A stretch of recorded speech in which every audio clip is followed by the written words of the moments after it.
ES Hoje, a notícia do jeito que você quiser.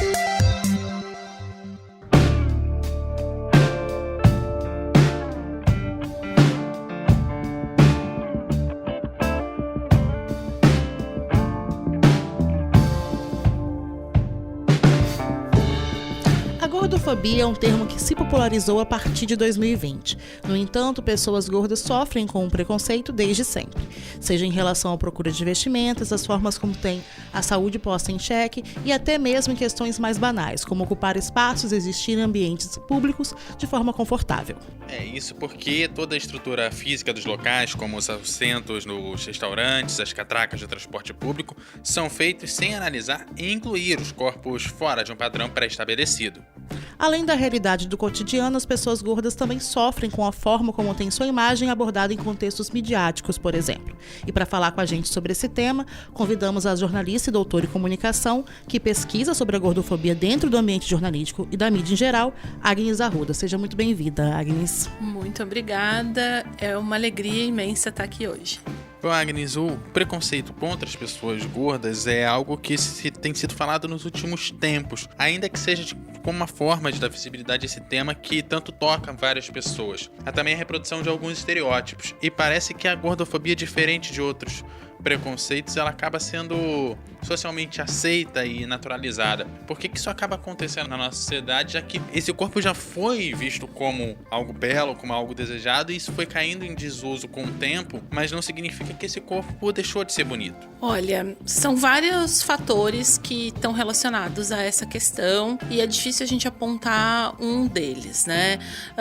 No geral, a gente tem uma questão que é relacionada a gênero e outra questão que é relacionada a dinheiro. Então, a gente está falando de capitalismo e de patriarcado agindo juntos aí dentro desse processo. É comum a gente perceber que são as mulheres as principais vítimas desse preconceito, embora existam homens gordos também. Isso não significa que na estruturalidade do preconceito, um homem vai deixar de sofrer com a falta de acesso, com a falta de equipamentos adequados no sistema de saúde, como recentemente a gente viu com o caso de um jovem de 29 anos que morreu depois de passar por 3 hospitais e nenhum dos hospitais conseguia atendê-lo porque os hospitais não estavam preparados para atender pessoas com o peso que ele tinha. Então, dentro dessa dinâmica estrutural, homens e mulheres sofrem com a gordofobia. Mas as mulheres têm uma dinâmica social do preconceito e considerando que nós vivemos em sociedade e a gente precisa desse contexto todo, isso acaba atingindo muito mais as mulheres. Então a gente vem desde a Idade Média num processo de subjugação, de supressão, de vigilância e de punição dos corpos dessas mulheres. Não adianta a gente falar que, Agnes, a gente não está mais em 1500, que é muito fácil a gente olhar para o nosso contexto social para saber o quanto as mulheres precisam estar dentro desse controle para que o patriarcado e para que o capital também se façam valer. O tempo todo se buscam formas de se controlar o corpo da mulher. E o peso é algo muito relevante dentro desse contexto, porque quando a gente observa que os corpos femininos, quando a gente tem a informação de que os corpos femininos, eles por natureza biológica, genética, eles têm 25% a mais de gordura corporal que os corpos masculinos, se torna muito mais cruel a gente forçar as mulheres a esse processo de emagrecimento e de perda de peso do que os próprios homens, que têm menos gordura corporal. A mulher tem quadril, tem coxa, tem seios, tem o abdômen, que fazem parte da genética feminina. Então, querer tirar isso é uma forma, e colocar isso como uma imposição, é uma forma de controle e fazer com que as mulheres fiquem preocupadas com isso, ao invés de se preocupar com centenas de outras milhões de coisas que estão acontecendo ali ao seu redor. Tem também as questões das transformações corporais com o tempo de vida, né? Muitas mulheres, por exemplo, até da gravidez, a saída da gravidez, a transformação corporal, não só durante, mas no pós-gestação, muitas mulheres têm esse problema de se reidentificar com Exatamente, o novo corpo. E aí tudo isso acaba sendo validado por um conhecimento que é, em sua essência, masculino, branco, europeu, que é o conhecimento médico. Então, a questão aqui não é ser negacionista e não é criticar, né? Mas acho que sim, é criticar, mas não é ser negacionista e invalidar um conhecimento de uma área muito importante para a gente, principalmente saindo de uma pandemia, e a gente viu exatamente isso. Mas é entender que existe, que esse conhecimento, ele vem dentro de uma construção que é geolocalizada, que é economicamente localizada. Quem produz, quem estuda medicina hoje no Brasil e no mundo? Quem produz conhecimento sobre isso no Brasil e no mundo? Então, não são mulheres que estão falando sobre seus corpos, são homens que estão falando sobre corpos femininos, e a gente precisa tomar muito cuidado com isso. Essa questão da gordura corporal que a gente tem mais, como você falou, é até uma questão de produção de estrogênio, né? Porque conforme você vai envelhecendo, vai diminuindo. Exatamente. Então, você acumula mais gordura porque ela ajuda na produção do hormônio. Exatamente. Então, a gente é julgada por um processo natural que acontece no nosso corpo. E não só, né? A gente é punida por isso. A punição é externa e é interna também, porque o que a gordofobia faz é fazer com que a gente se sinta culpada pela violência que a gente sofre. Então, a gente se submete a dietas, a gente se submete a procedimentos cirúrgicos, a gente se submete a uma série de situações que não são nada saudáveis, mas essa ideia de saúde perpassa, né, por um dos estereótipos da gordofobia. E isso é tão sério e acho que tão enraizado, assim, que até pessoas que não são efetivamente gordas, por exemplo, eu sempre me considerei, sei lá, eu entre as coisas, né? Eu falei, gente, eu não sou gorda, mas eu também não sou magra, o que eu sou? Aí hoje em dia inventaram o tal do corpo mid, né? Que é entre as duas coisas. E é uma coisa que sempre... Eu já tive momentos que eu estava, tipo, mais magra, né?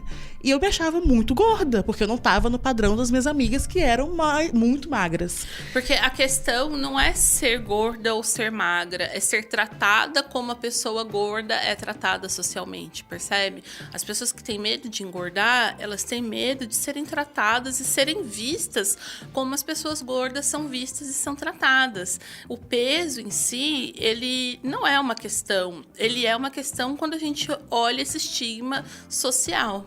Falando sobre isso, como a gente disse, assim como outros problemas sociais, a questão do gênero é uma coisa muito importante, né? As mulheres são as que são mais atingidas por isso. E quem nunca ouviu uma piadinha do tipo, fecha a boca, que daqui a pouco vai sair rolando. Então, tipo, homem não gosta de mulher gorda. Ou tipo, comeu demais no, sei lá, festa de ano novo, por exemplo, ou Natal, que é uma época que a gente geralmente come mais. Comi igual um porco. Então, tipo, vou parecer uma baleia. Cuidado pra não continuar comendo, que você vai ficar parecendo uma baleia. E são coisas que a gente naturaliza falar. A gente condiciona a gordura como algo terrível, como se fosse a pior coisa que pudesse acontecer é engordar. Exato. E a gente não percebe que vai fazendo essas coisas ao longo da nossa vida. Quando a gente aprende a falar, a gente ninguém fala pra gente que as palavras foram inventadas por alguém. A gente tem isso como um processo natural e não é um processo de socialização. Então, do mesmo jeito que falar gorda é algo difícil, porque se associou a palavra gorda a algo ruim, tem outras palavras que foram criadas dentro desse processo. Então, fiz uma gordice, ou tenho cabeça de gordo, ou, enfim, você tem um rosto tão bonito, porque você não emagrece, o famoso bonita de rosto, né? Vai sendo, essas palavras, esses termos, essas expressões vão enraizando a gordofobia no nosso dia a dia sem que a gente perceba. Sem que a gente perceba que quem atribui valor a essas palavras tem um interesse também com isso, né? No seu trabalho como pesquisadora, como que você enxerga isso, assim? Olha, eu trabalho dentro da área da comunicação e eu percebo muito que a gente fala muito sobre perspectivas técnicas da comunicação, então transmissão, mensagem, estrutura do texto e tudo mais, e não se dá conta muito para as perspectivas sociais. Então, quando a gente vai falar sobre gordofobia, as pessoas dão um pulo para trás, assim, falam, mas como assim? Do que isso tem a ver com comunicação? Tem tudo a ver, porque, por exemplo, a pessoa que que sofre com a gordofobia, ela se retrai, ela não socializa, ela não, né? Então ela deixa de ocupar espaços, ela deixa de vivenciar, de experimentar coisas que a socialização e a comunicação fazem total parte, total presença. Além disso, tem toda essa questão de como a gordofobia também é institucionalizada nos meios de comunicação. Então, eu não tô falando só do entretenimento, dos filmes como, por exemplo, favorito ao Oscar, que agora é o A Baleia, né? Que é um show de gordofobia do começo ao fim. Primeiro que nenhum ator gordo colocaram, né? Então isso chama de fat suit. É um terno de gordo, né? Uma roupa de gordo que é posta no ator para que ele possa. Então, a gente não tem nem espaço, e quando a gente é representado de uma maneira estereotipada, de uma maneira sempre com esse viés triste, depressivo, compulsivo, sozinho, com problemas de socialização. Ou seja, estão falando sobre a gente sem ouvir o que a gente tem a dizer a nosso respeito. Isso é muito grave. E tem uma parte da comunidade médica que pode ajudar a estimular isso. Aí eu queria dividir esse pedaço em duas partes. Seja clássico Dr. Hollywood da cirurgia estética, limpeza de pele, sei lá, quais outros nomes que você tem lá de procedimento, que, inclusive, geram canais que vivem disso. E tem a outra parte, que é a comunidade médica, eu não posso nem falar mais séria, porque os dois são sérios, mas que é aquela do dia a dia, que é o do clínico geral, do cardiologista, do consultório. Olha, hoje, né, o conceito de obesidade é onde se estrutura, onde está ali o principal pilar da gordofobia, pode ignorar isso. Mas a gente não pode esquecer também, as pessoas não sabem que o que significa obesidade é uma condição de que pessoas têm o seu índice de massa corpórea acima de um determinado número. E como esse índice é calculado? É a partir de uma proporção entre a altura e o peso dessa pessoa, né? É um cálculo que faz essa divisão. E aí eu vou ter obesidade 1, 2 e 3, ou obesidade moderada e obesidade mórbida. Tem uma série de denominações, assim como eu tenho para baixo disso, né? Só que para baixo a gente não se preocupa, a gente tá preocupado só com quem tá para cima. E aí, o que significa ter essa condição? Significa que as pessoas com IMC acima desse número têm mais propensão ao desenvolvimento de determinadas doenças. Não significa que elas vão desenvolver, do mesmo jeito que não significa que pessoas que estão abaixo dessa relação não vão desenvolver essas doenças. Ou seja, tem muitas pessoas magras com problemas cardíacos, diabetes e pressão alta, que são essas doenças associadas à obesidade, e tem muitas pessoas gordas que não têm. Só que só quem recebe a hostilização, o preconceito, são as pessoas gordas. Se eu falar aqui para quem tá ouvindo a gente, estamos duas mulheres gordas e um homem magro. Se falar aqui nessa sala, quem tem pressão alta, não vão apontar para o homem magro, vão apontar para uma das mulheres gordas ou para as duas. E pode ser exatamente o contrário, porque é uma perspectiva que é visual e que deveria ser médica. Outra coisa que é importante saber sobre o cálculo do IMC é que ele foi criado em 1832 por um matemático. Ele estava fazendo um estudo para saber a população média da Inglaterra dos anos 1800. Olha só. E ele chegou nessa conta aí. Ele falou assim, olha, então as pessoas têm em média essa altura e esse peso, então eu faço essa conta aqui e eu determino o homem padrão. E homem mesmo, porque o estudo dele foi realizado com homens. Então, como que 200 anos depois eu uso esse mesmo cálculo numa população feminina da América Latina, por exemplo? Não faz o menor sentido.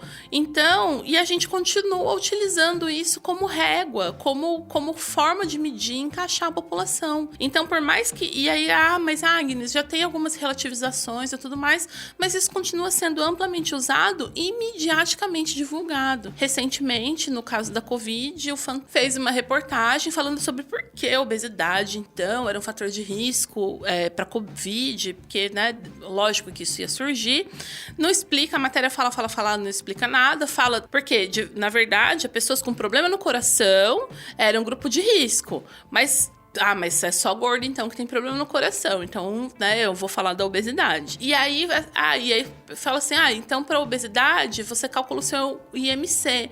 Vai no site do Fantástico, que lá tem a calculadora para você descobrir. Gente... Não é tipo, procura um médico, Exatamente. Calcula aí lá no site. Então, para gerar, clique no site, sabe? Toda essa estratégia que a gente precisa desnaturalizar dentro do jornalismo, dentro da comunicação, né? Então, importantíssimo isso. A Agnes, gente, pra quem não sabe, como eu já falei, ela é pesquisadora da gordofobia dentro da mídia e ela tá com a gente essa semana justamente para ajudar a gente a abordar melhor esse tema aqui na redação e observar como isso é falado dentro das nossas matérias aqui no ES Hoje. Como um tema importante para poder desconstruir isso, a gente acaba escorregando em estereótipos dentro da própria abordagem para ser uma coisa positiva, a gente acaba fazendo reproduzindo, né? É comum, e assim, né, é importantíssimo que a gente tá fazendo aqui hoje, essa semana, né, justamente por causa disso. Se a palavra, eu costumo falar assim, gordofobia é uma palavra que entrou no dicionário no começo de 2020. Se não tem palavra, é como se a coisa não existe.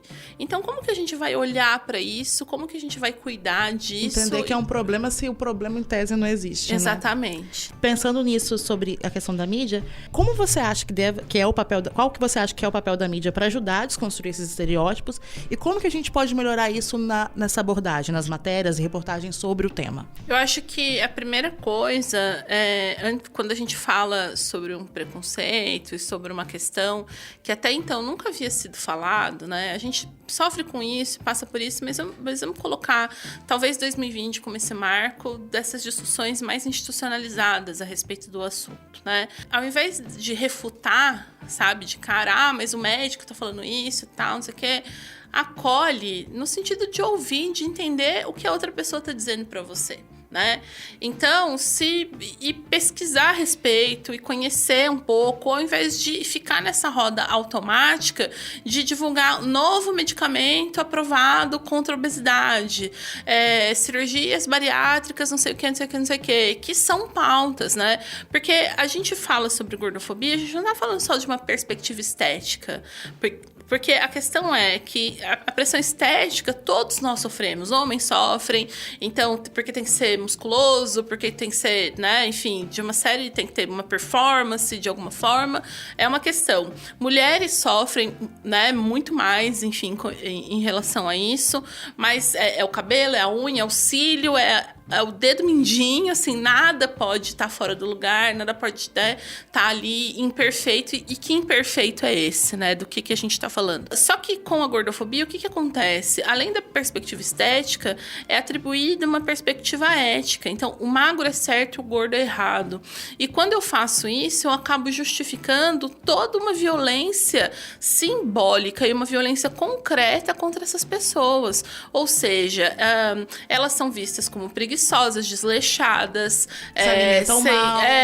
sem força de vontade, e isso interfere na sua vida desde criança, num todo, assim, nas suas relações familiares, nas suas relações amorosas, nas relações de trabalho. Tem pesquisas que falam que mais de 60% dos contratadores não contratam pessoas gordas. Então, peraí, né? Do que eu tô falando? Então, a ideia é que a gente sofre uma violência simbólica que a gente não pode existir, né? Então, que é o contrário, né? Quanto maior a pessoa menos ela pode aparecer, menos ela pode ter presença, menos ela pode, né, ocupar determinado espaço. Bom, para finalizar, a gente falou de várias formas como a gordofobia se apresenta na sociedade, seja na comunidade médica, seja na mídia, na indústria da moda, ou até mesmo dentro da família, que eu acho que é o pior disso tudo. Mas ocorre também nos espaços públicos, quando a gente fala da falta de acessibilidade e na falta de como pensar esse corpo nesses espaços que são comuns. Falta uma medida afirmativa nesse sentido? Sim, o Estado, como instituição socializadora, também é gordofóbico, né? O Estado, ele, principalmente na garantia desses direitos, ele não olha para essas pessoas. Então, o que a gente viu acontecer com o Vitor, que é o jovem que eu mencionei anteriormente, está relacionado a uma política pública, né, de infraestrutura. Então, preciso olhar, porque a gente até foi procurar sobre os editais de compra de macas, né, para o SUS. E aí, nenhuma das macas especifica o peso. A gente sabe que a maca padrão vai até 90 quilos, acima disso, né, não atende. Então, eu, por exemplo, não tenho. Eu preciso de uma maca especial e eu não sou a maior pessoa do mundo. Isso é importante ser dito, assim, para quem está ouvindo. E o único lugar que especifica o tamanho da maca é para ir para o centro de cirurgia bariátrica. Ou seja, você só tem direito a usar aquela maca se você for emagrecer. Então, é muito violento isso e a gente precisa olhar para isso com muito cuidado, com muita atenção. 90 quilos nem é uma coisa, assim, não, super não absurda. É. Qualquer pessoa exatamente, chega. Exatamente.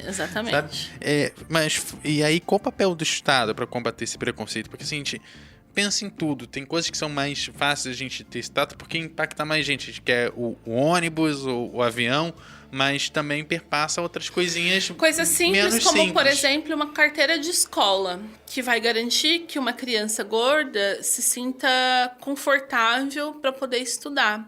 Porque a carteira de escola já é uma violência que faz com que aquela criança desconfortável não preste atenção, né, tenha dificuldade de aprendizado e ainda é julgada, por exemplo, pela professora como preguiçosa, desleixada, né, então que não está ali para aprender. Então passa por questões simples, né? Então a gente precisa olhar para as estruturas que são públicas, né? Então educação, saúde, moradia, transporte, que são coisas que precisam ser garantidas pelo Estado e olhar se essas garantias elas também contemplam pessoas gordas. É fato isso. Bom, eu acho que a gente vai caminhando pro final do episódio. Agnes, se tiver mais alguma consideração pra gente, fique à vontade, que eu sei que esse assunto ainda vai render e boa sorte na sua pesquisa. Obrigada. Eu quero agradecer pelo espaço, pela oportunidade de poder trazer minha pesquisa aqui para o jornal e poder trocar com a equipe que a gente percebe, a gente faz tanta crítica à mídia, né? Tanta crítica aos processos, mas de repente tem uma porta aberta e tem um espaço que está disposto a revisitar lugares que são até dogmáticos, né? Para que a gente possa ter um jornalismo melhor, ter uma comunicação melhor e uma prestação de serviço melhor para a comunidade. Então, eu que agradeço pela oportunidade. Obrigada mais uma vez e lembrando sempre que aqui a gente te convida a debater, a refletir e, sobretudo, a se informar. O ES Ouve tem edição de Eduardo Couto, texto e produção de Lídia Lourenço e a direção de jornalismo de Daniele Coutinho. Até a próxima, gente!